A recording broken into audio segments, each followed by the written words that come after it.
become too obnoxious. So at this point, let me welcome everybody to this exciting and refreshing panel. I'm just so delighted and so honored to have our stellar guests here with us today, and I will introduce them all in a moment. We have Ausma and Olivia Chadha and Erika Wurth, and I'll say more about each in a moment. Just want to welcome you from JLF Colorado, which, as many of you know, some of you may not, stands for the Jaipur Literature Festival in Colorado. The Jaipur Literature Festival is the largest literature festival in the world, and it is a free event, and it began in India 13 years ago, where it still occurs every year, and they've spread out throughout the world. We were the first outpost in the Western Hemisphere and in North America and the Americas. I don't know how we managed to land this. It is maybe because there were people like Bill Gates and Tina Brown and Mayor Daley trying to get the Jaipur Literature Festival for their cities.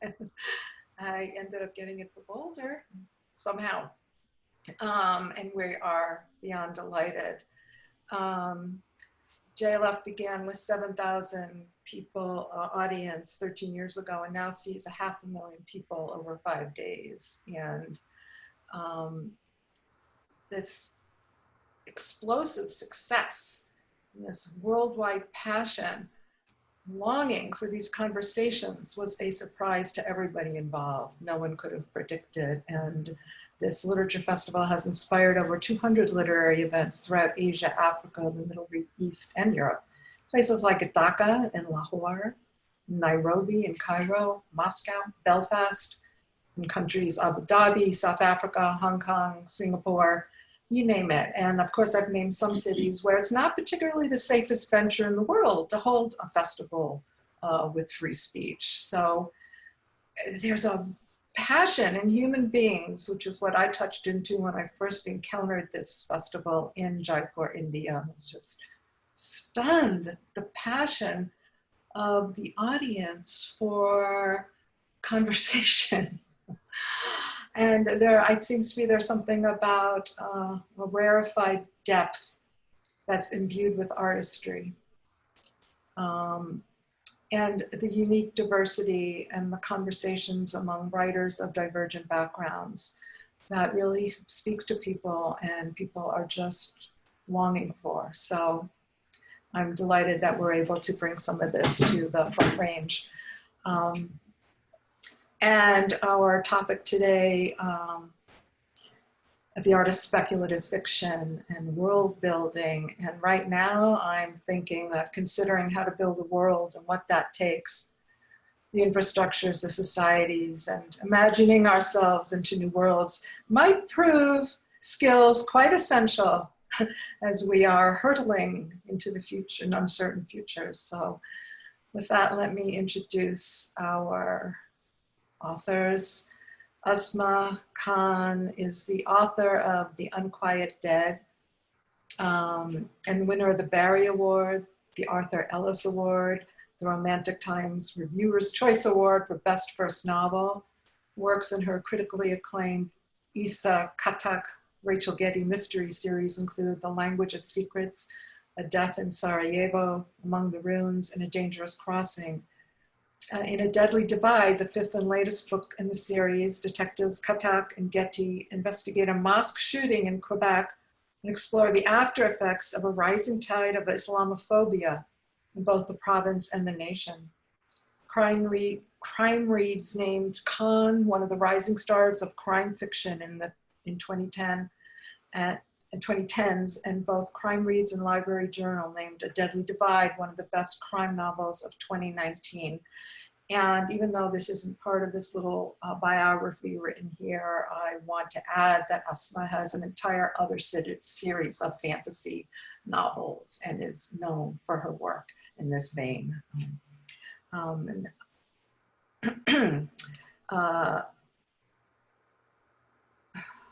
Somehow, Olivia Chadha writes science fiction, fantasy, comics, and literary novels for young adult and adult audiences. She began her career writing comic scripts for Michael Turner's Fathom. Balance of Fragile Things is her debut adult literary novel, and A Rise of the Red Hand is her YA debut. Olivia holds a Ph.D. from SUNY Binghamton and a master's from CU Boulder in creative writing and literature. Her research centers on the history of exile, India's partition, borders, boundaries, global folklore, and fairy tales, and the relationship between humans and the environment. She's first generation American, Punjabi Sikh, and Latvian, and of Latvian German descent. Erika Wurth's publications include 2 novels, Crazy Horse's Girlfriend and You Who Enter Here, 2 collections of poetry, and a collection of short stories, Buckskin Cocaine. A writer of fiction, nonfiction, and poetry, she teaches creative writing at Western Illinois University and has been a guest writer at the Institute of American Indian Arts. Her work has appeared or is forthcoming in numerous journals, including BuzzFeed, Boulevard, LitHub, The Writer's Chronicle, Bitch, Waxwing, and the Kenyon Review. She will be on the faculty at Breadloaf in 2021, is a Kenyon Review Writers Workshop Scholar, attended Tin House Summer Workshop, and has been chosen as a narrative artist for the Meow Wolf Denver installation. She's Apache, Chickasaw, Cherokee, and was raised outside of Denver, where she lives with a partner, her 2 stepchildren, and her extremely fluffy dogs. Now, I'm not sure why this is not a part of Ausma's biography. Perhaps that was chosen, so I hope I'm not intruding too much if I add that Ausma is also an attorney, an international civil rights attorney. I don't know if I said that properly, as I don't have it written out in front of me, but human rights.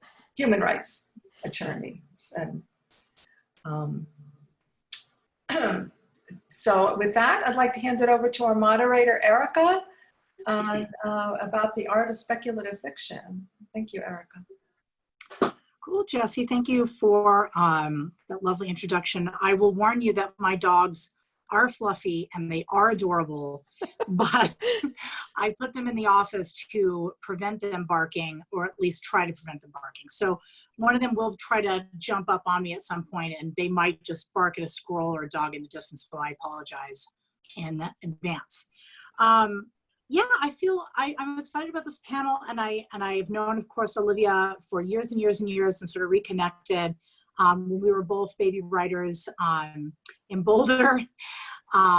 We connected and then reconnected when both of us ended up back here. And Ausma, I'm just so pleased to make your acquaintance. I am confession time, I'm a baby speculative writer. When I was a kid, I just read a ton of speculative fiction, that sort of umbrella term that they've got for it now. And in fact, I remember someone tried to give me a copy of To Kill a Mockingbird, and I just was like, where are the dragons? Like, what is this? You know, and I kind of put it away. I was scared. And I ended up really just writing what I try to call realism instead of literary fiction, because I think the word literary just means, you know, things like depth of theme and attentional language. It doesn't mean, you know, not dragons. So I think you can have dragons, or you can just have, you know, crumbling marriage as your subject matter, and you can write a literary book, right? So I wrote realism, and all of my books are realism, and I've kind of come back around, and for a long time now, I've started to read speculative fiction again. And my only real couple of speculative credits are I'm writing the narrative for Meow Wolf Denver, one of the rooms, and which is super cool. And then also I have like a short story out in an anthology. But you know, I'm just at the beginning stage of this, so I'm very much in awe of Ausma and Olivia. And I kind of wanted to start. I think I'm going to skip my first question. Maybe we'll go back around to it at the end. But I wanted to start with what originally was my second question, because I kind of feel like a lot of times people of color, and certainly women of color, we're asked a lot about our backgrounds and, you know, what people feel are political decisions and parts of our lives, and how this applies to our art. And that's fine, that's wonderful. But I feel like we have incredibly important things to add to questions of craft. So I want to kind of jump right into that. So I think that speculative literature gets probably the biggest rep, especially I think SSF, right, for world building. But what are the ways that language matters to you, just in and of itself, and in relationship to your how you build your speculative worlds? I'm going to let Olivia go first. Okay. Totally. Can you guys hear me okay? Okay. So, I can't separate it for my brain. I've never juggled. I kind of am like this glutton for literature. And I read or I was translating Dante the same time I was reading X-Men, the same time I was watching The Matrix. Yes, that's how old I am. The same time I was, I'm reading like Ms. Marvel and the Captain Marvel series, and like Wolverine's my hero from way back. Like I really am, I've always been a big consumer of all different sorts of texts. And I feel like that comes out in even my literary fiction. It's in balance. There was still a little weird stuff happening. There was something more unique happening. The mother is a little psychic, the water is a little poisonous, and maybe it's alive, and things are unsettled. And I feel like the uncanniness is something maybe not inside of me, maybe, I don't know. But like, it's something that comes out in the world. And also in my first book, it was about an immigrant family coming to America and trying to assimilate during an environmental catastrophe. So the world is literally unsettled. Their world is unsettled. And I thought that it's like the perfect kind of combination for discussing how it feels to be other in a space. And the kids, the two teens in the book, were trying to be like everyone else. And yet they finally had to understand their new space. And so in the kind of creation of language there, it just stuck really closely with the narrative of the characters. It was very much, it was literary. And I spent a lot of words on that. I think for me, literary is like, how many words can I put in this sentence? I'm going to stretch out here and write a lot about this thing that's beautiful. And it's so enjoyable to write. And then you have to go back and cut like 40,000 words from your deck or whatever. But I think that's one thing I did, is try to kind of capture the different voices. There were 4 points of view, and their linguistic experience and their history, because one's from Punjab, one's from Latvia, one's from here, the kids are from America. And I felt like it doesn't matter if I'm writing science fiction or literary fiction or a comic book, the reality of the world and the kind of crushing weight of their existence is how they are allowing themselves to be perceived to us through the text, So for me, I don't delineate. Like I said, I do all, and I love it all. And I feel like I'm as careful. Now, the new book, the series I'm writing, is very fast paced, first person, present tense, multiple points of view. And this thing is like seatbelt on and go. But it's still, you'll get the desperation, the cultural anxieties, the being other, the outside. It's just going to have these glimpses of moments of space, but because their existence is so, it's crushing, there's not a lot of space. So the sentences get shorter. There's this urgency to survive and struggle, right?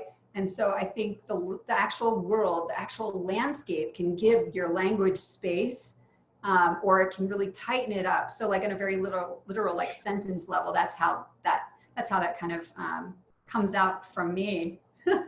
I don't know if that makes sense.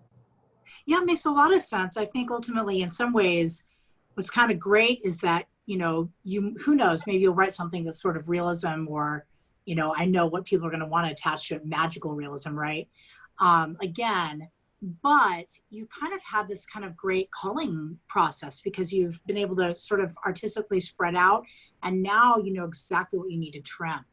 And so, and I think you're right. I think there's a form and content issue, right? It depends on what you're writing in terms of how it looks or what you're putting in there. And I kind of love that. I think what I miss out, or what I miss in conversations that are overtly literary, is just this sort of love of language in and of itself, you know, and I'm like, you know, you guys write letters to people, emails to people, you fill out house applications, you know that language is pragmatic, it has a pragmatic application, but somehow it becomes this divorced from the world thing. And I that's something that I really like about speculative and crime lit, I guess it's not kind of under that umbrella, is that, you know, there's a story to tell. And the language is the thing that's, you know, you're using to tell that story versus just the spin for spin's sake. And I think this is why I'm kind of migrating myself, you know, so I think that makes a lot of sense. And later on, if we have time, I want to circle back to Morena Garcia's Mexican Gothic, because I think this is just one of these perfect examples of exactly what you're talking about. So Ausma, thoughts about, for you, how you know, utilize language in particular, how you view that process in your work? Erika, that's a perfect question for me, because my fantasy series, which is called the Khorasan Archives, and it's 4 books, it's essentially about how language is used and the power of language. And for me, it was a little bit like what Olivia is saying, is that you're culling language from so many different places. You're collecting it and using it to make your story. And it's so much part of the world building. So in this fantasy series, it's a world some 1,000 years in the future, analogous to our own. And it's imagining a time where there have been these, I guess, apocalyptic or cataclysmic wars, and these certain parts of Central Asia, South Asia, and the Middle East have been destroyed. And what's emerged in the aftermath of that destruction is a society very similar to Afghan society under the rule of the Taliban, because I particularly wanted to write about my own background. I'm a Pashtun or Pathan woman, and my family's history lies between India, Pakistan, and Afghanistan. And I wanted to begin in that very specific place, but then take language from there and expand it outward to the sweep of the global sweep, or the global interconnectedness of the Islamic civilization. And the governing or dominant language for that civilization is Arabic, but for a whole range of peoples and cultures who don't speak Arabic as a mother tongue, but whose religious language is Arabic. So someone like me growing up, and many South Asians of Muslim background, would be studying Arabic from the time they were 5 years old, and probably be literate in Arabic, be able to read it fluently, the Quranic Arabic, by the time they were 10, 15 at the latest, and yet not understand it as a spoken language or a colloquial language. So it was a very formal language. And so in the series, with this fantasy series, the magic in the series is language. And this language is in the hands of women. And it's the power of the language is that it's oral recitation, and it's a sacred language. And whoever can command this language and approach it from an ethical bent or ethical perspective has the power to remake or reshape their world. And so in my series, I put this holy or sacred language and the knowledge of it in the hands of women against this patriarchy that has banned all forms of knowledge, particularly the written word. So language is very central to the storytelling. Language is redemptive, but it can also be exploitative or oppressive. And I was really drawing on several different languages and traditions. I use a lot of Persian words, Farsi words as part of my storytelling. I use a lot of my own mother tongue, Urdu, which has so much vocabulary from both Persian and Arabic. And of course, the governing language of the entire series is Arabic. But then to have a little more fun with it too, knowing that I was drawing all these languages together, talking about colonization through language, talking about language as a liberating tool, I also wanted to incorporate the fact that I'm essentially a writer in and of the West who has diasporic connections to different parts of the Muslim world. And so I also wanted to play with the English language. So oftentimes in the series, I would take words from Arabic and just twist them a little bit and make them English words. And so it would look like a world that you would see in fantasy fiction that nobody really knows, but I, for myself, so I had a story that I was telling readers, but I also was doing a little playing around just to please myself.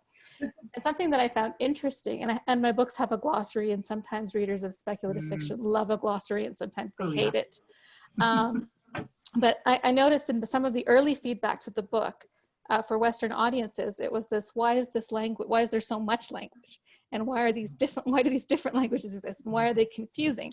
And it was really a reflection of the fact that this series is about civilizations at the crossroads, cross-cultural civilizations, where language is transformative, it's always blending, it's getting amalgamated. And that's the way so many people around the world actually live and practice and understand language. So my mother tongue in my parents' home is Urdu. And my parents speak Urdu back and forth, but also sometimes Pashto, also sometimes Punjabi. And there's so much English, or they take Urdu words and put little English twists on them. So these are different ways that you see language grow and evolve and change. And I wanted to put all of that complexity and all of that humor and all of that beauty into this series. So language really is the driving theme of the Khorasan archives. That's so cool. I love it. I'm like, sign me up for that. Yeah, I was thinking, I love super futures anyway. Aren't they so cool? Just the idea of anything 1,000 or 5,000 years in the future, my brain starts to go, ooh, what's there, you know? But I love that. I think, you know, in Native American literary circles, we're just starting to, I think, mature. Not that we haven't produced plenty of lovely books, you know what I mean? Like amazing books and speculative books that are probably need more recognition. But I feel like there's a lot of chastising, like, don't talk about this, and no, you can't do this, and you could only do it this way, and this isn't an appropriate way to do it.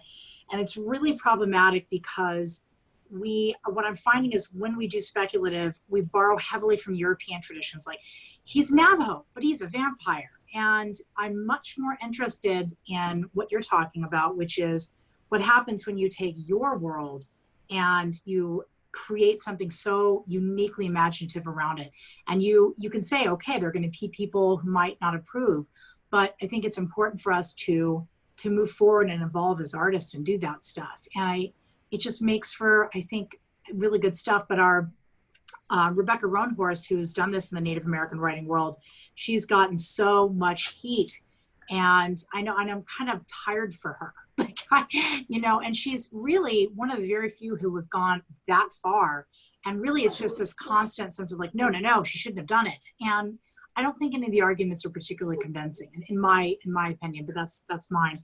So in any case, I applaud what you're doing. I think it's incredibly imaginative, and it's also something that you're taking from your background that's completely unique, and you're also putting it in the future. You're making it live again. And I think we survive. Nothing, brown people make it to the future. Right. There's nothing more. My series is that it's in the future, and actually, you know, they're fighting. They have mechs, they have technology, and like, you know, it's not just the West that has survived. In fact, South Asians are so smart and so clever, and they've been surviving since the beginning of time. So let's see how they actually fight to survive in the end, you know, after World War III. It's just so exciting to just be like, yes, they're going to be there in the future. Right, particularly because we don't see ourselves in most imaginings of the future. So like if you watch a lot of science fiction and fantasy television, as I do, it's so rare to see like a cohort of Asian people, both from the Near East, the Far East, the Middle East, and South Asia. And you're saying, well, did we not make it? Where our demographics are such that we should actually be the majority in the future. But what happened to us? We were almost completely erased. Sure. Yeah, like everyone's brown in the future. But like the British made it. Yeah. They made it. And then these people who look sort of like elves, but everyone else. Yeah. I mean, I don't resent anyone else being there. I would just also like to see our background, our races, our cultures continue into the future and not be, you know, even when they have characters who are brown, they don't have any names with cultural resonance, right? Like they're kind of whitewashed, and they flatten that identity because they don't know how to grapple with it in the future. And I think, tell me if I'm misinterpreting both of you, but I think what we're trying to do is say that we're very capable of imagining ourselves and our worlds and our cultures, our histories and our languages in the future.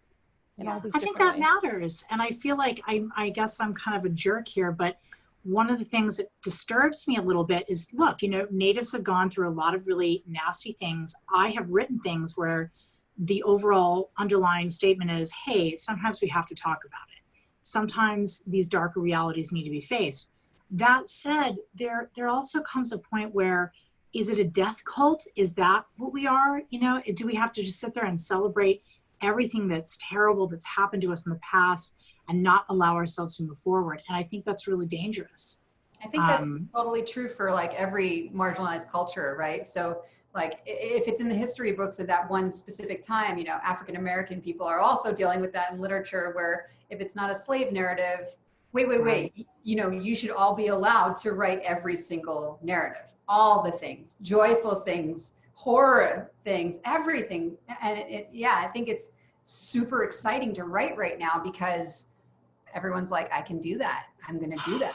Hey, I think it's breaking. You know, I think it's breaking. Yeah. Yes. And I see, like, circling back to Mexican Gothic, I read that book and it was so incredibly fun.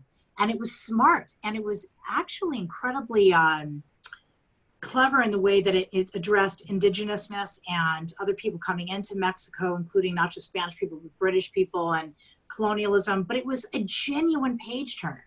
And I think that that's something that you can do when you care about the story and you have the freedom that you have in speculative fiction, where your imagination's sort of allowed to, you know, range much more wildly. You know, let me move on to the next question. This is something my dog wants out. I'm going to read this and let her out. This is something I think about a lot, actually, especially because in some ways what we're talking about is structure, and we're talking about how compelling it can be to have like a really well-structured book that is that kind of page turner, right? But I think a lot about the way in which folks say that plot is king when it comes to commercially viable fiction, which I think genre fiction often is viewed as being.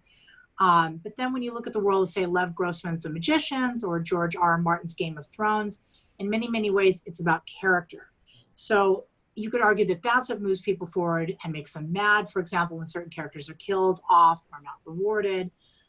So my question is, what do you think are the ways in which speculative fiction gives you unique opportunities to create characters and to utilize this craft of characterization?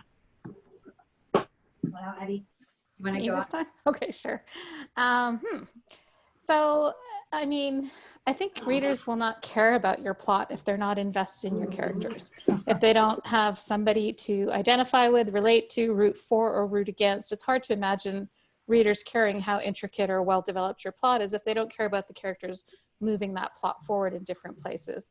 What I like about speculative fiction is that you can go beyond what we see in our ordinary lives. We obviously build off a base that we're all familiar with in terms of our human emotions, but you can conceive of new ways of developing human societies, human relationships, and you can do that through, like in my series, there's so much plot, I could barely contain it in 4 books. And I felt it was bursting at the seams because I had all these, I must have had 50 characters over those 4 books. And I wanted to tell all their stories with depth and make them exciting and all have resolution, but it proved to be impossible by the end. But I think those things are very, very closely connected, and one lends interest to the other. And then the plot is what makes you care so much about the fate of these characters. Are they going to live? Are they going to die? Are they going to find true love? Are they going to defeat the evil sweeping the globe? I mean, if you don't care about the characters, none of that will really matter. So I've got a little long-winded here. I'm going to let Olivia take over now. No, I think that makes a lot of sense. Like, ultimately, you're trying to, you know, I think what it comes down to is that one of the things that I remember is that people don't say, hey, who is it about? When you're like, hey, there's this great novel. You say, what is it about? Because it's so much more condensable to say, oh, it's about this. But it's your job to make it covertly, I think, who is it about, to make those things matter when they happen. So absolutely, I couldn't agree more. But Olivia, yes, I'd love to hear what you have to say. Plot is so funny. Isn't it funny? I mean, so plot to me, and the way that I describe it when I'm trying to teach it, which is, how do you do that, you know, is in all genres, to me at least, what I think plot could be is the somehow magical compulsion that the reader experiences to turn the page, right? It's something that is, like in a literary novel, someone could just be crossing the road and that's the novel. And somehow it does, right? Like Grapes of Wrath, not much happens. And so, but there's some compulsion we have to continue. And so when I think about, like you mentioned The Magicians, you know, Lev Grossman's brilliant because he's not only playing off nostalgia, which is super addictive and super unique, and then just mushing it up and crushing our hearts with it. You know, it's like this like manipulation, but we just are hungry for it. We keep going back and back and back and back and back. So I feel like regardless of the genre, the plot to me kind of is the character. This Rise of the Red Hand series that is coming out in January, I wrote that series, or I read the first book as a high fantasy the first time I wrote it, and which is super weird because it's science fiction. And so in my experience, the characters spoke first, and you know how it is. You guys are like, yes. They start talking to you and you start seeing things and start seeing scenes, and you all of a sudden have this like tension in your chest that you need to release into words on the page and in stories, right? I mean, however your process is, it could be totally different, right? But this character was so loud at me, and she is very loud and demanding. And so I put her in that place, and she was like, I don't like this place. So I had to find a new landscape for her to breathe and actually have the fight and the battle that she's been wanting to challenge in the world. And it's, I think that's about the plot, but that's about world building, and that's about the character. And to me, they're just kind of, they have to work together. And when they do, they click, then you make the story. But sometimes they don't work, and then you're like 50 pages in, you throw that behind you, you keep moving on. Oh, let's try this. Let's try. I mean, how many unfinished drafts, or how many drafts we have of books that haven't been published? I mean, it can be. Or dead storylines that you cherished and that your editor said, nope, that's not working, goodbye. And you're like, oh, okay, cry, maybe next 10 years.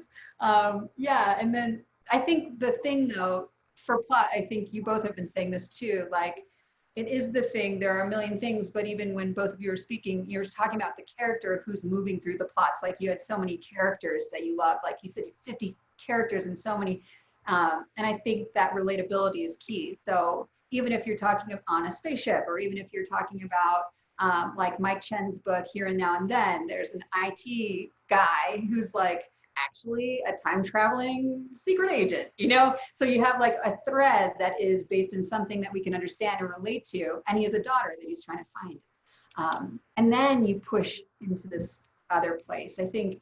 But also, you know, there's absurdist writing too, and there's very experimental writing too, that doesn't have to be relatable, but in the plotty sense, where those books that seem to be addictive and well written, not just the ones that are the addictive ones, or you see a lot of people picking up, but the ones that are also, like you're saying, Mexican Gothic, like beautiful, you know? And like Stephen Graham Jones's book, like, I can't stop reading it. Why are you making me cry? It's just, he's such a master of language. You don't even know the world's being built. You're just beguiled in this place, right? And I think that's when the character is running the show and the plot just dissolves to a window. And you're not even seeing the mechanism, and the world is just this thing that comes close, you know, and that's the page turner. That's right. And characters are so important in helping you convey all the elements of your world. So you don't have to do 50 pages of exposition. You just have your characters doing things that move that plot forward. But I also view characterization, for me at least, as an opportunity to speak back to dominant narratives about the same things that I write about. Flip the script, have someone who never gets to speak, change the lens at which we look at those characters.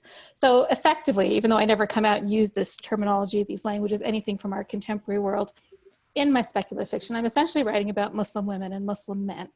And these women who are typically taken as submissive or oppressed. I mean, they are oppressed in this world, but they're not submissive. They're always in a state of contention. They're always fighting. They're always bringing their tradition to themselves. And they're in charge, and they hold the holy language to themselves, and nobody else has access to it, which is very different from patriarchal conceptions of faith. So that's flipping the script. That's flipping what people think about women from backgrounds like that. And then the Muslim men in the series, I mean, there's a wide range of them. There's the oppressor types cast in the mold of the Taliban, and this group in the future is called the Talisman. So not a very clever disguise, but a disguise of some kind. But then there's this whole other range of characters, warriors, men who are patient, who are gentle, who are quiet, who are dignified, who are ennobled by religion rather than turned ugly by it, and who consider women their equals, who want to fight side by side, or who are erudite or literate or powerful in magic. All these ways of deconstructing and speaking back to stereotypes about how characters like this are typically portrayed in fiction. They hardly exist in speculative fiction, but generally in fiction or in popular culture, and all of them having agency, being the leads in their own stories. So for me, that's very important in terms both of characterization and having those characters then drive the plot forward. I totally agree, and I love that. And we're seeing a lot of cool books coming out now. And you know what's great about cool books coming out now is they were probably written 10 years ago or 5 years ago. You know, everyone's like, it's new, and it's like, they've been there. It's just the timing, right?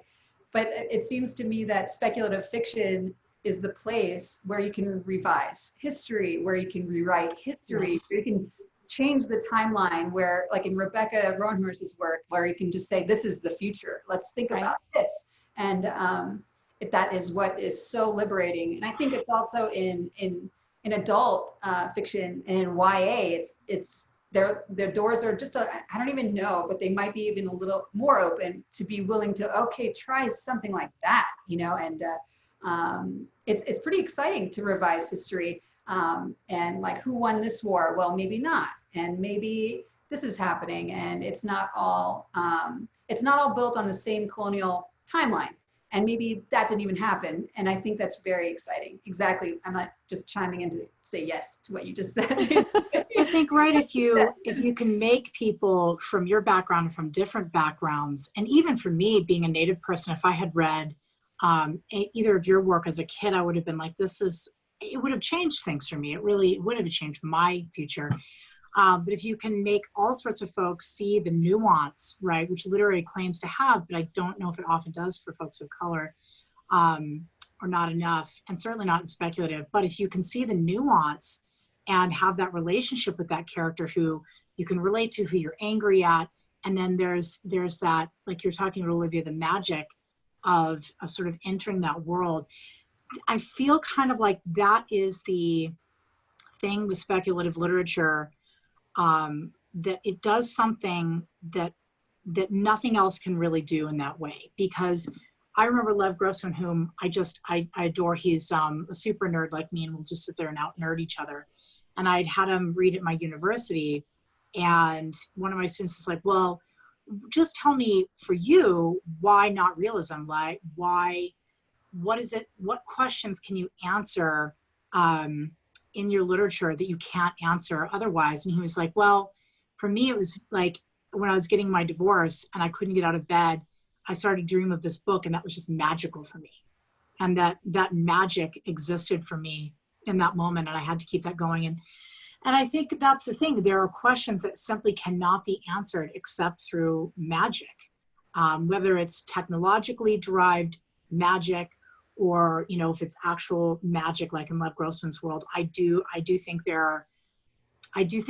what I'm seeing, certainly in Native American, and I think in speculative literature of color, is it's the movement that we've been looking forward for. You see what I'm saying? Like, I, as a scholar, kind of thought, well, what's next? Will people be just writing completely in Native American languages?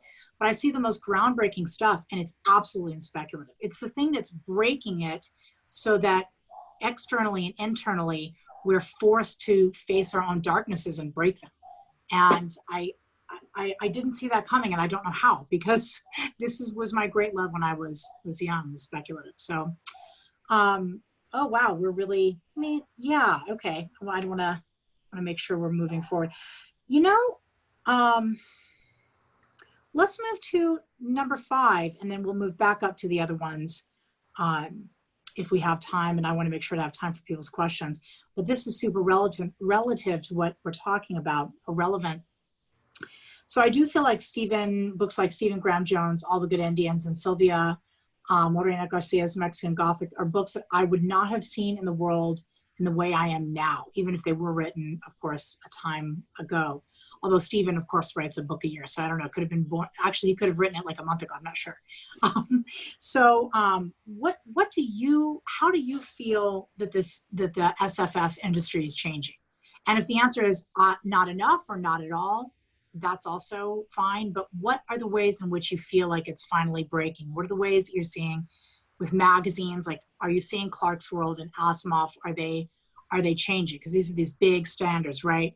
Are you seeing the big awards go to more folks of color? Is there, you know, are there changes? Okay. Well, I know there was a big debacle recently at Worldcon, right, with the Hugo Awards, but I'm going to let Olivia talk about that a little more. Yeah. Ooh. I'm just kind of sick from that. Things are changing. Fights are never easy, and they're not short.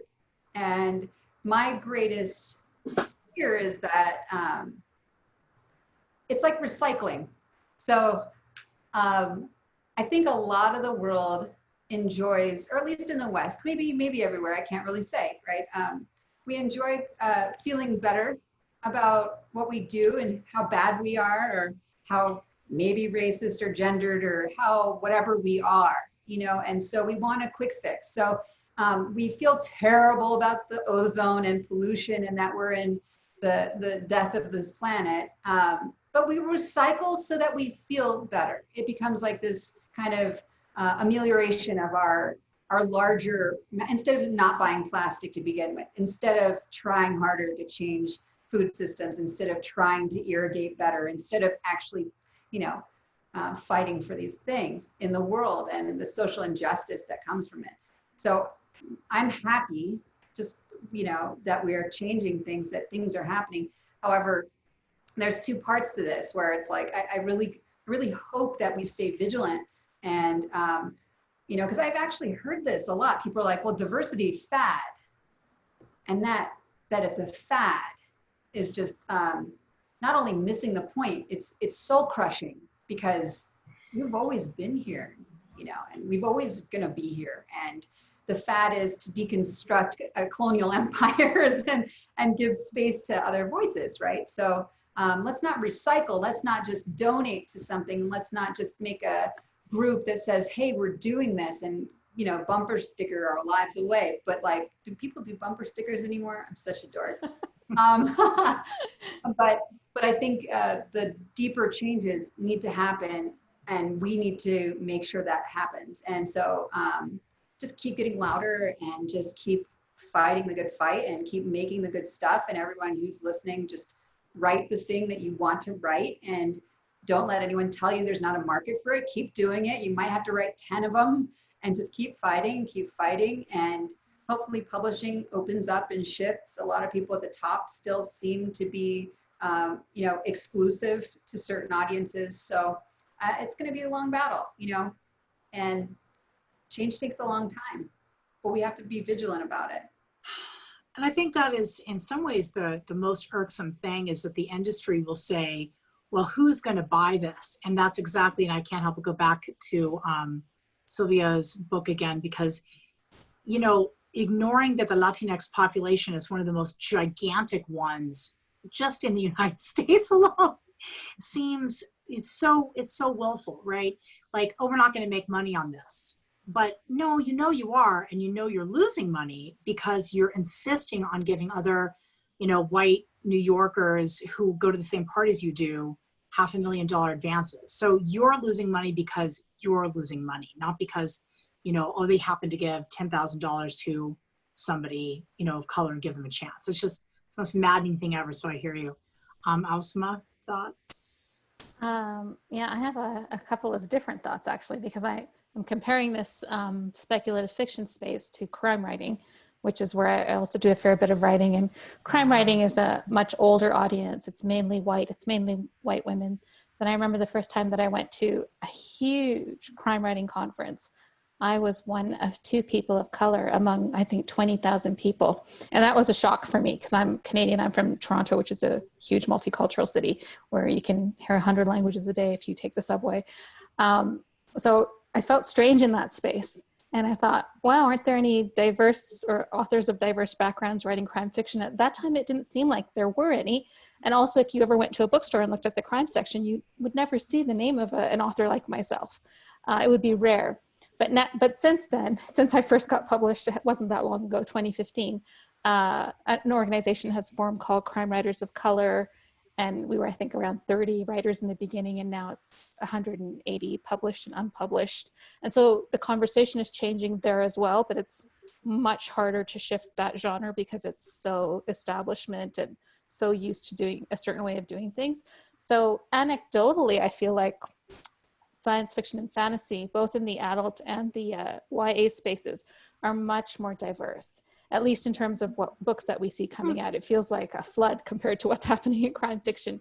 And I often think that this is the one space in all of literature where we're able to talk about our histories, our cultures, our languages, because we're projecting them into an otherness, the otherness of science fiction and fantasy. And it's okay for us to exist in those spaces. And that's why it's more welcoming, more open. All the standard tropes of Nordic and Germanic sagas have been done to death, and people are looking for new material, and it's coming out of these diverse cultures. So in some ways, speculative fiction does seem like a much more open space, a place where our voices can be heard. But the flip side is, if you saw that recent publishing paid me hashtag, where white writers were asked to put in their advances, so writers of color or writers from marginalized backgrounds could see how is the industry treating them, because there's, you know, so much secrecy about what you get paid and how much your books are marketed, and it's a very opaque industry that is difficult to penetrate. And when I went through that, both in crime fiction and speculative fiction, I mean, the discrepancies were enormous between what white writers get paid and advances that we get paid.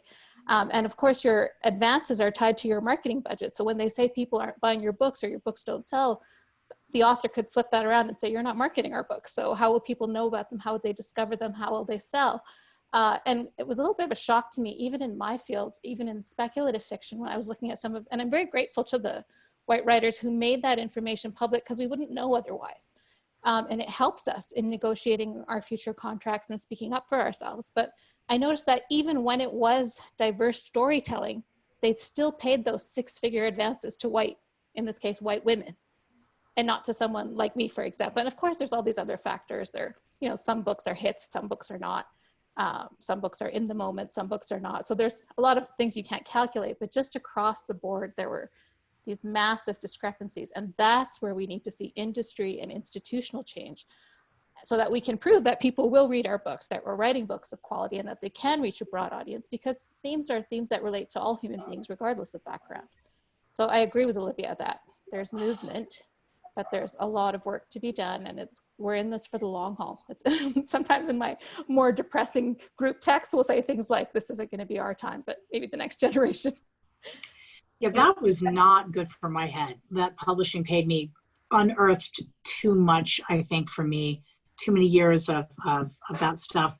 And I can never understand, like, after, you know, since I've been writing literary fiction for so long, how they can justify a debut white female author with a very low concept book that might be wonderful, but giving that $250, and they literally, like, I could not get $5,000.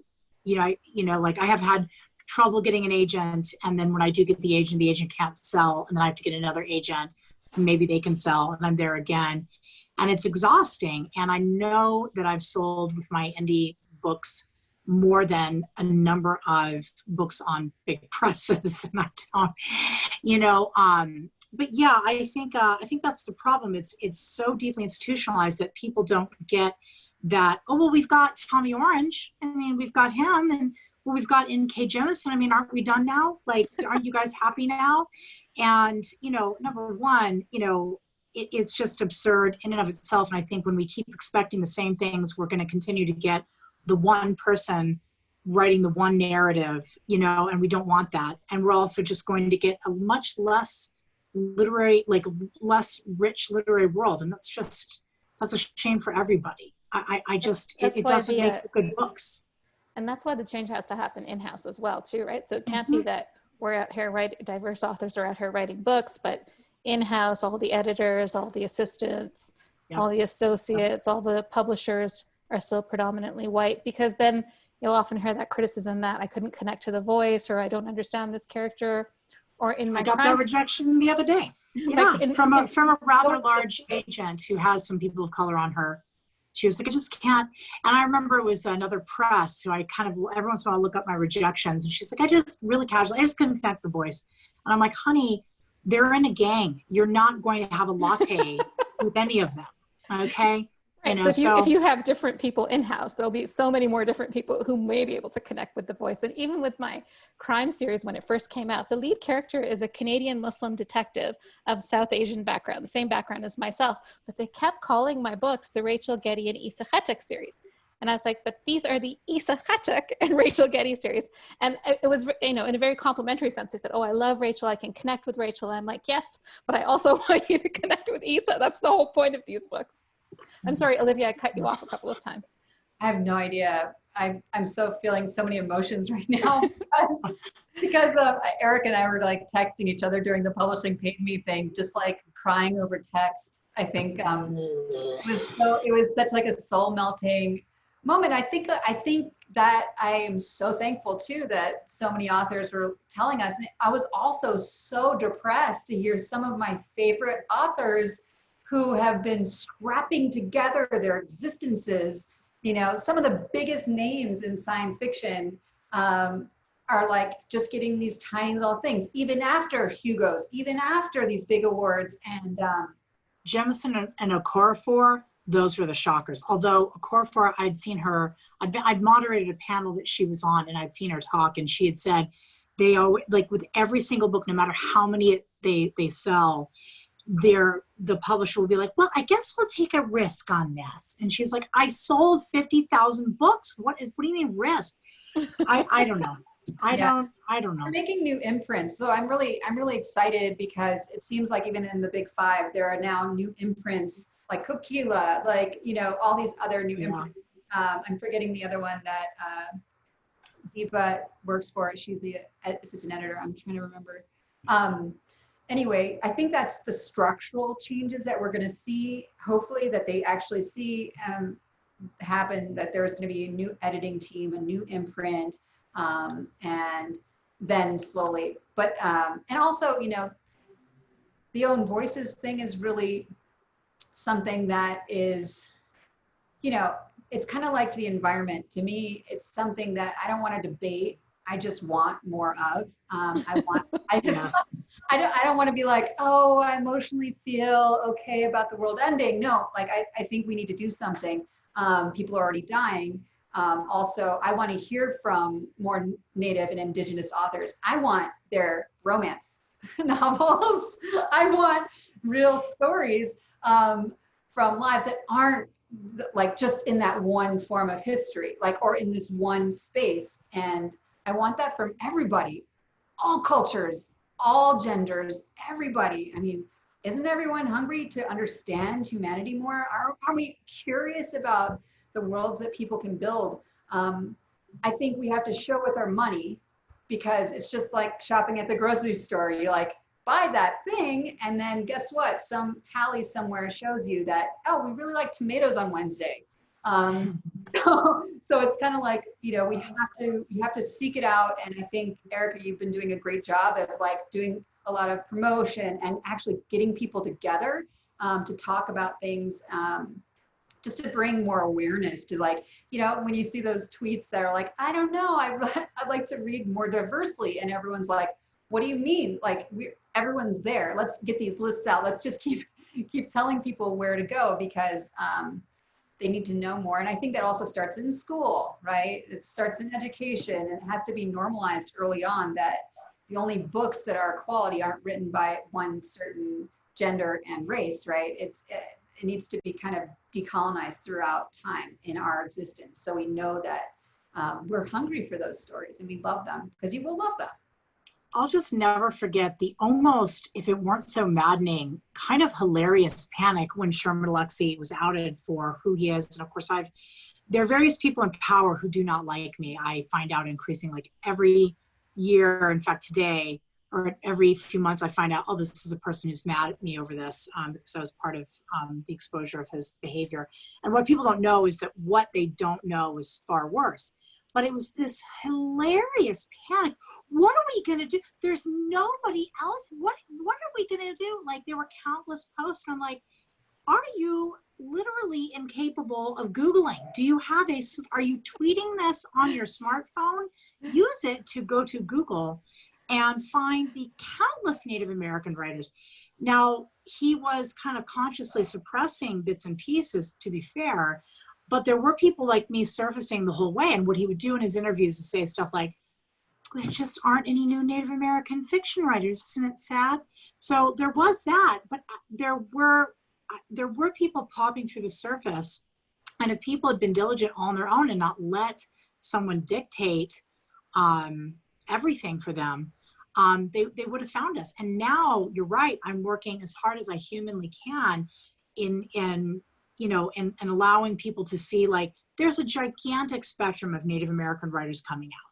And I write article after article after article, even though I'm a fiction writer, just to illustrate, there's just so many of us. How about read one more? How about read a different guy?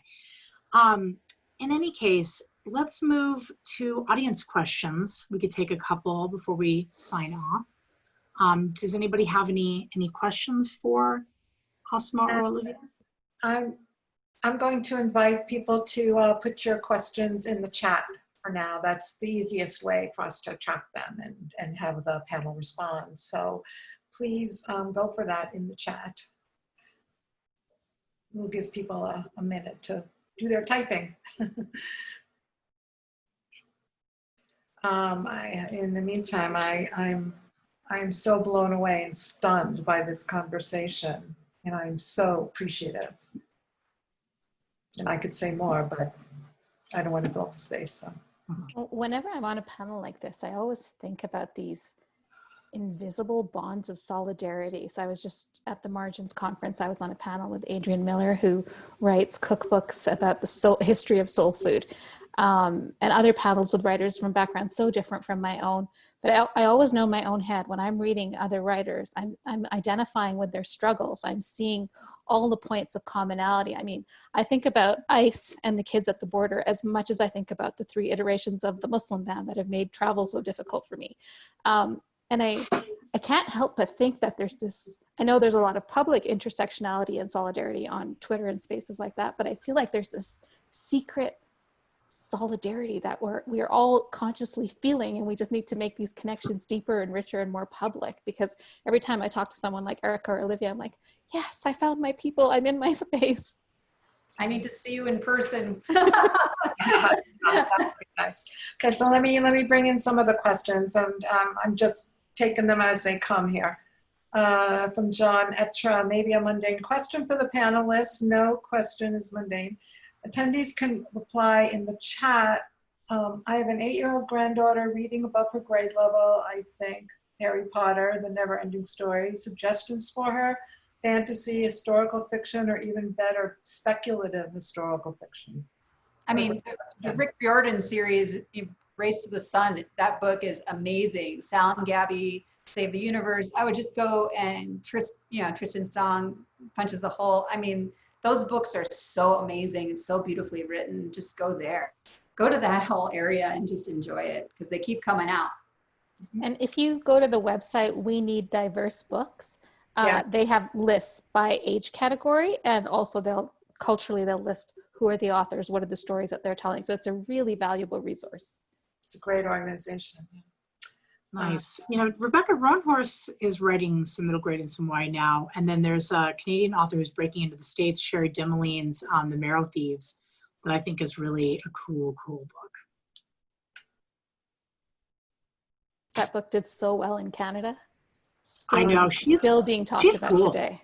I know, she's cool. She's just sort of somehow balances that natives telling her not to do it, and I'm going to do it really well. I don't know how she does it, just maybe because she's just so cool, Great. Another question, what kind of author collaborations have inspired you? Interesting question. Collaboration, like 2 writers writing one book, or who we're inspired by? I'm not sure. Let's see if I can pull this off and see if I can allow her to talk. This is We can come back to it too. Okay, Ellen. Allowed to talk. Ellen, what kind of author collaborations do you have in mind?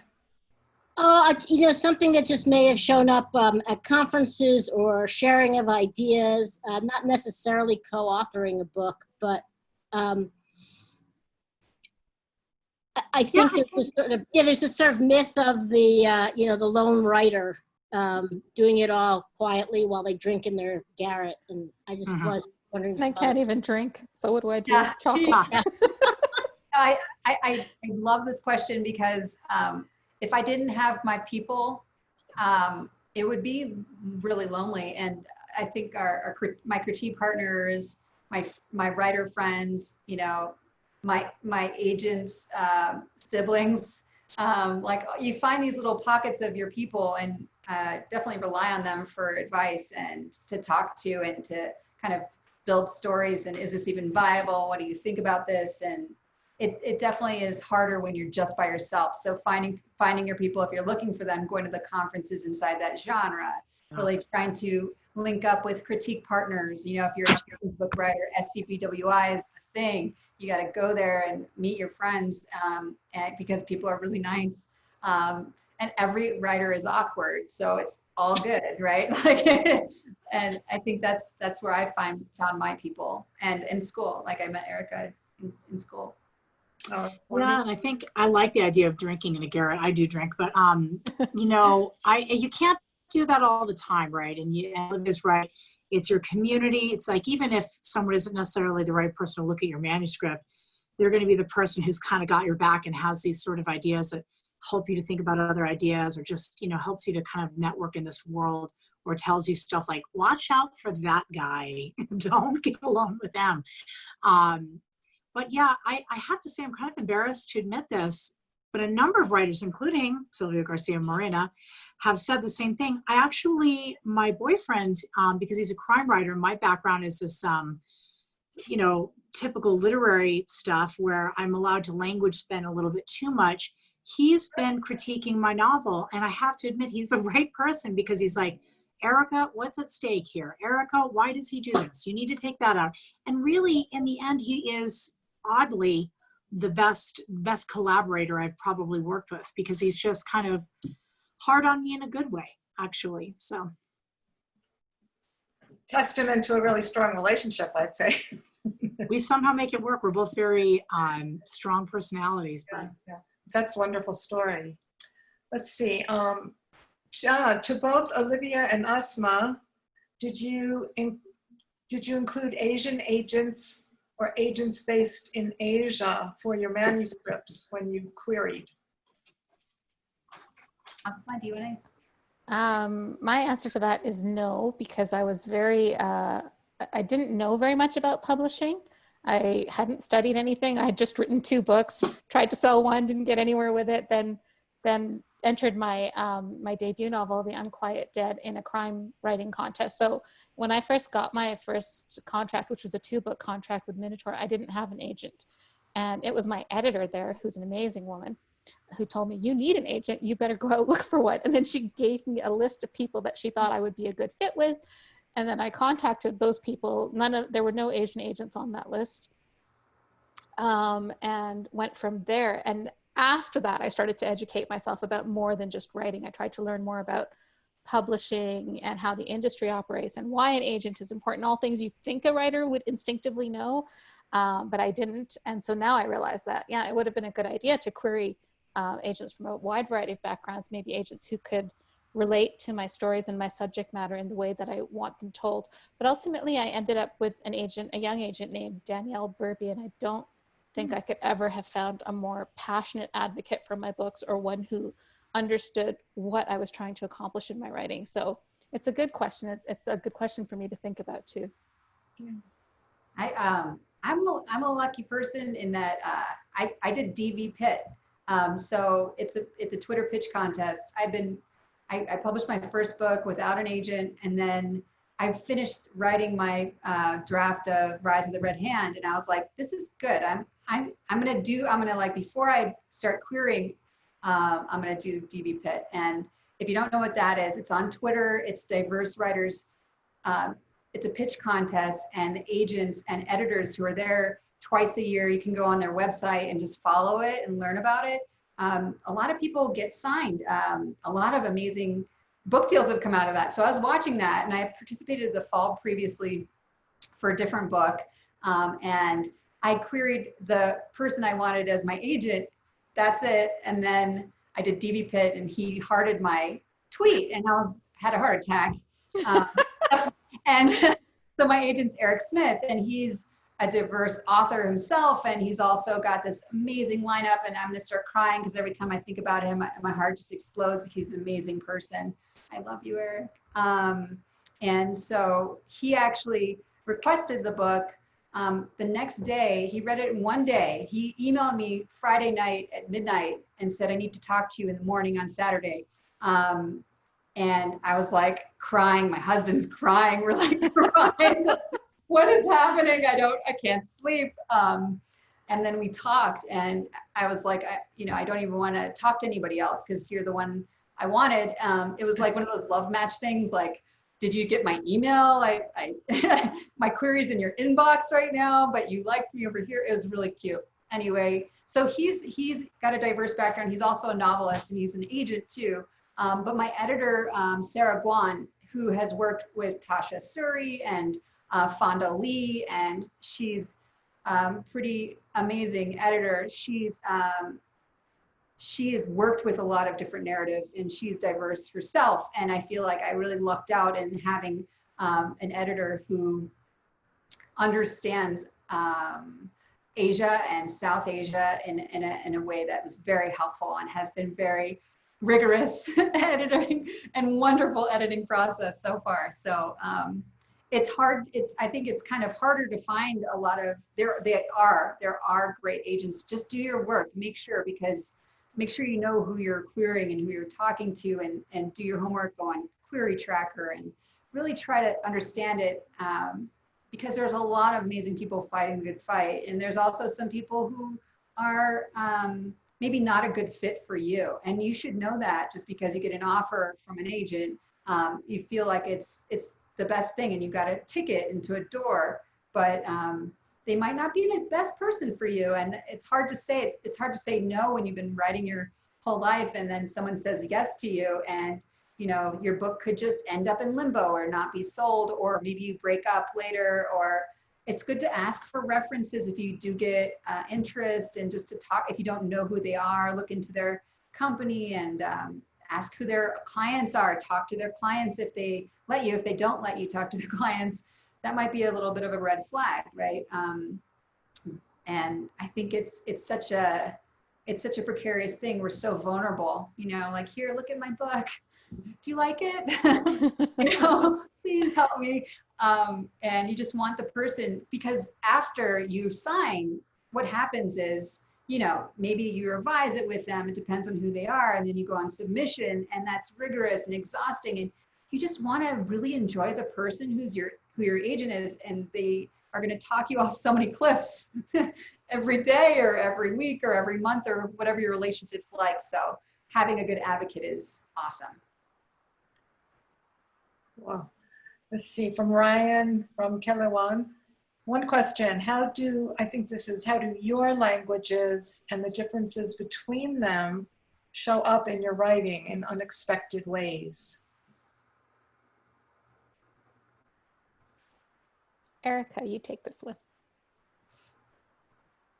Yeah, I think there's an amazing language revitalization happening in different Native communities, because obviously in Canada, people were brought to residential schools and here boarding schools. And, there were all kinds of violent ways in which folks were just not allowed and punished, in fact, for speaking their languages. And I think that's the thing that I've learned about Native identity, is that in some ways that's the core. Like, there are just concepts in our languages that are the key to who we are completely. And I've gotten that, and it's actually made me profoundly first it made me excited, then it made me sad, because I thought about how much work we need to do and how much Natives just take that on themselves. Like, they're like, well, it's my fault if I don't know my language. But there have to be so many ways in which you have the opportunity to practice your language. I was lucky in the sense that I grew up outside of Denver, and I did not grow up with one. My family didn't speak at all. The last person who was a speaker was my grandma. My grandma spoke a little. She did teach 1 or 2 words to my mom, but the last one who was fluent in several native language actually was my grandmother's grandmother who raised her. And she was fluent in several apparently, but I did at least grow up with some Navajo, some Lakota, occasionally Ojibwe, or Anishinaabe, or Dene in the case of Navajo people, and bits and pieces of different Oklahoma Indian languages. And so it's kind of influenced my head a little bit. I would say that those words just end up there in ways in my work, in the realism anyway, in bits and pieces, in such a way as to be, A, it sort of changes the ideas I've realized, and then B, they just sort of pop in there when I think it's natural.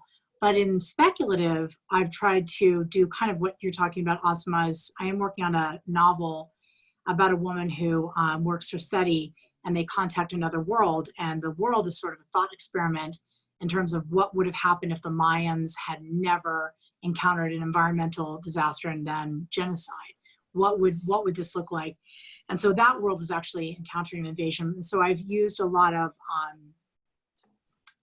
different bits and pieces of old Mayan and new Mayan to construct that world, because I think their particular civilization was just so intensely amazing.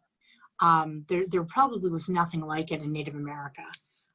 Their level of just one of the first places on earth where cities first arose was in Mayan territory. And so I find that to be particularly compelling because people think about Native Americans as if they're really lovely but primitive people. Like, oh, there were these neat people that wore neat stuff, but they weren't particularly advanced. And then, gosh, that's too bad about the smallpox and the colonization, bye-bye.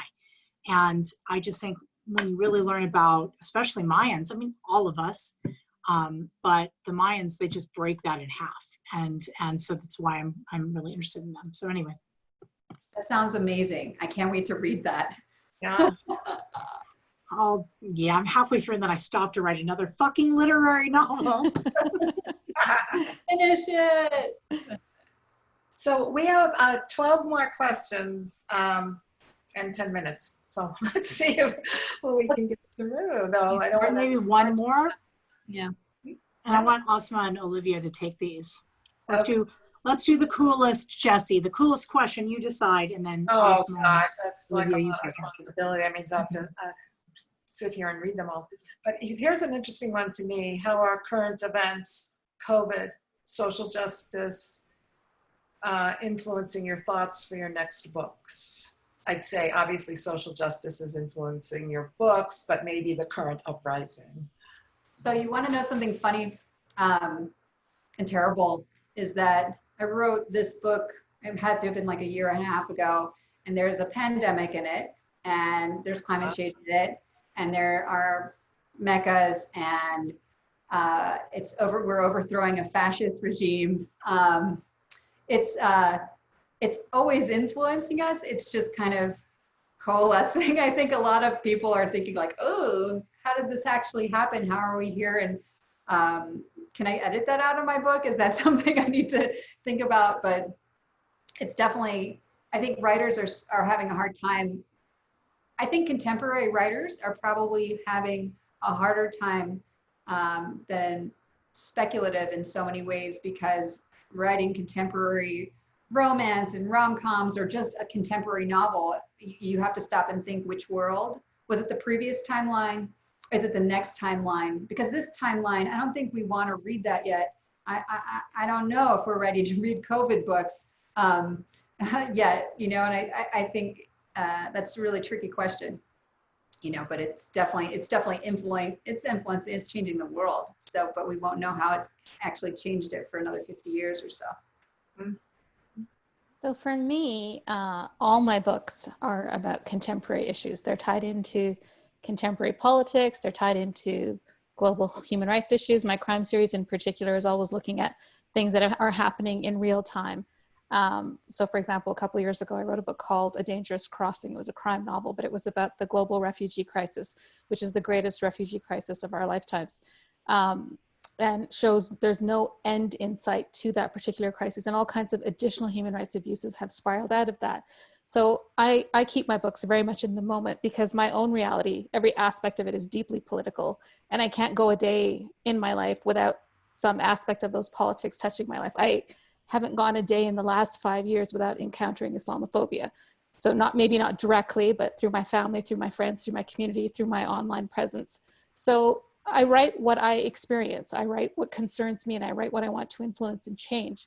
And even though I have this fantasy series, this speculative fiction series, which is 1,000 years in the world, it's really interrogating the problems of the present.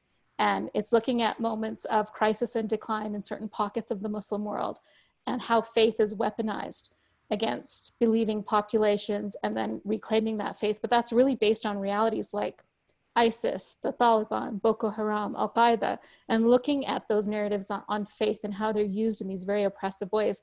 So for me, when I'm writing, I want to be present in the moment, and I want to speak about these things, and particularly where I feel that the only voices speaking are not voices from within those communities, or voices who experience those realities or are affected by them negatively.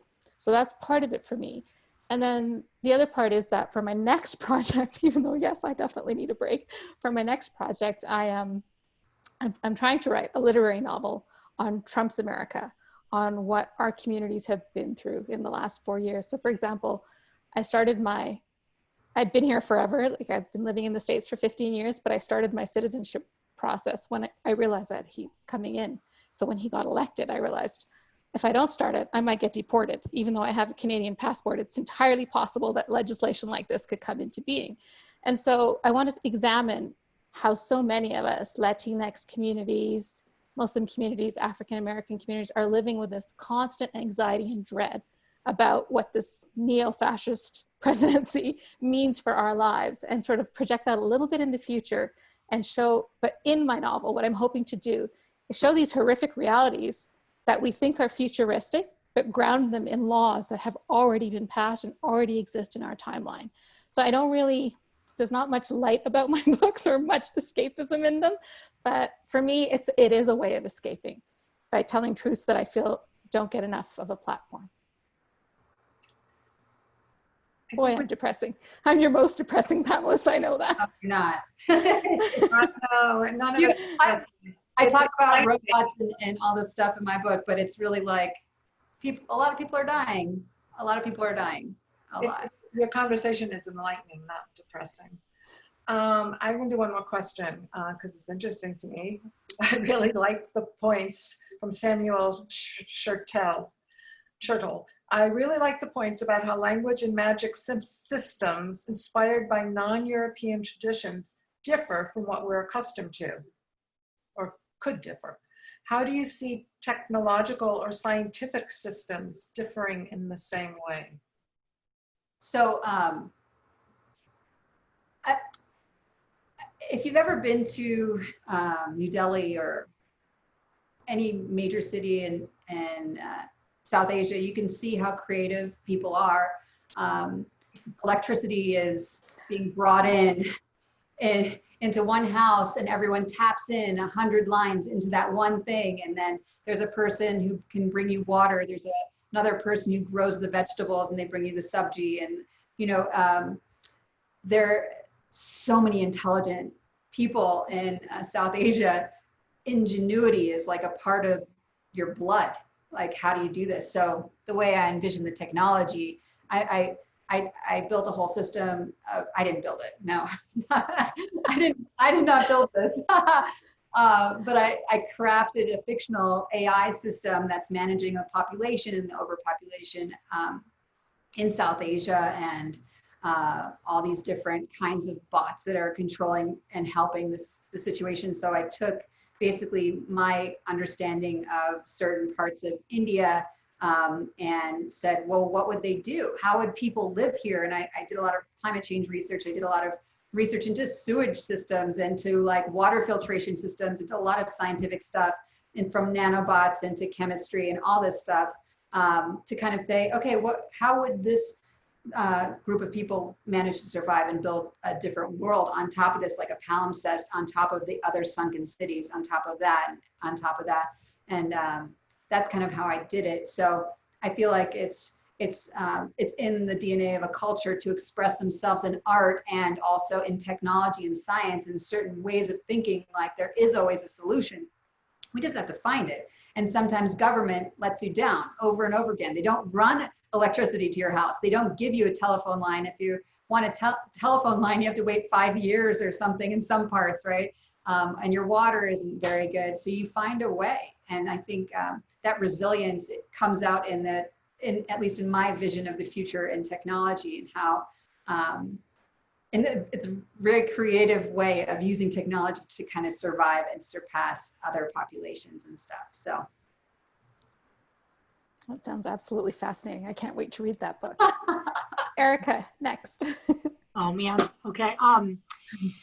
Yeah, you know, and again, like I'm a baby at this, but yeah, what I thought a lot about is I think dystopias are extremely relevant, but I also thought about what about something in the near future that wasn't, what would that look like? And it was the kind of world I was talking about. And so I also thought about my inspiration was, there was a star that someone saw where there's an unusual pattern of light that could be and still might be a Dyson swarm, which, you know, if you're kind of a nerd, right, you know what that is. And so I did a lot of research, and I've talked to people, SETI, and those guys are hilariously nerdy. And because I have a female protagonist, they're just like, well, it's just like Contact. I'm like, it's not like Contact, you know? So, you know, and I've talked to the woman who's done research on this particular star.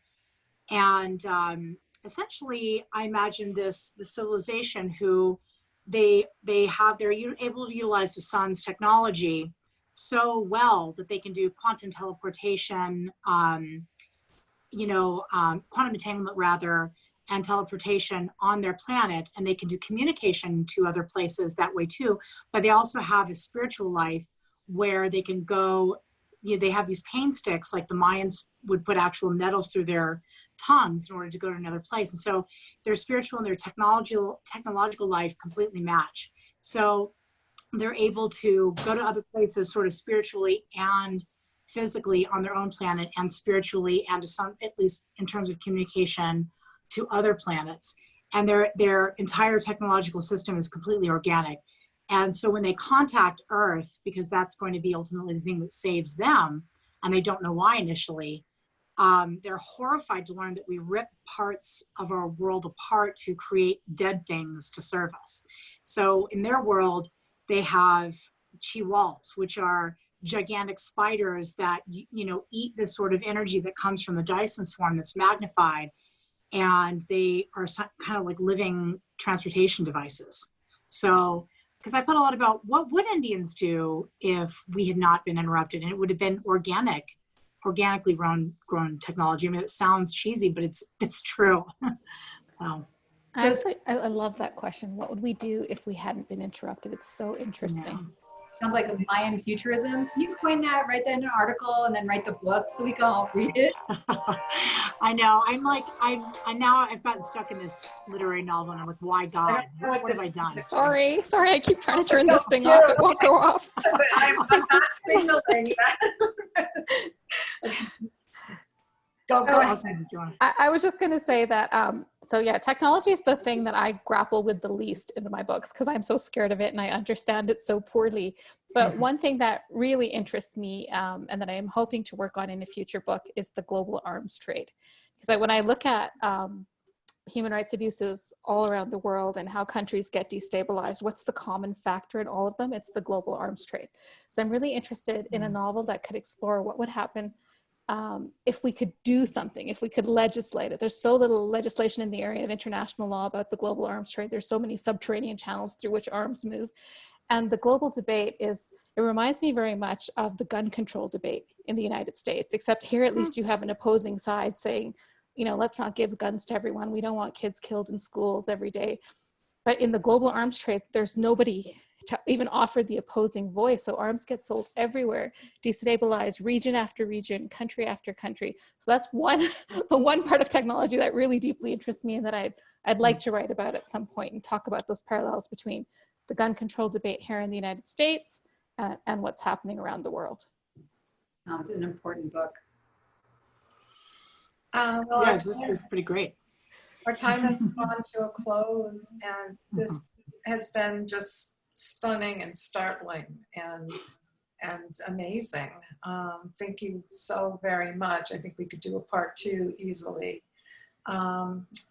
I have allowed everybody to turn their camera on and to unmute themselves if you would like to say goodbye and yell out, thank you to all authors as we go. But I just can't thank you enough. So Thank Thank you very much for having us. It was great to meet all of you and to have this conversation. I learned a lot. Me Yes. too. I God, can't wait yes. for the books. I was thinking the same thing. Oh man, well, this is fabulous, you guys. And thank you to everyone who attended, and thank you to JLF and Jesse and Jules as well. Thank you. thank you, everyone. I don't know if I Thanks. succeeded in my attempts. Thank you. Have a good evening. Thank you, Take everyone, care. for Take care coming. out there. Stay safe, stay healthy.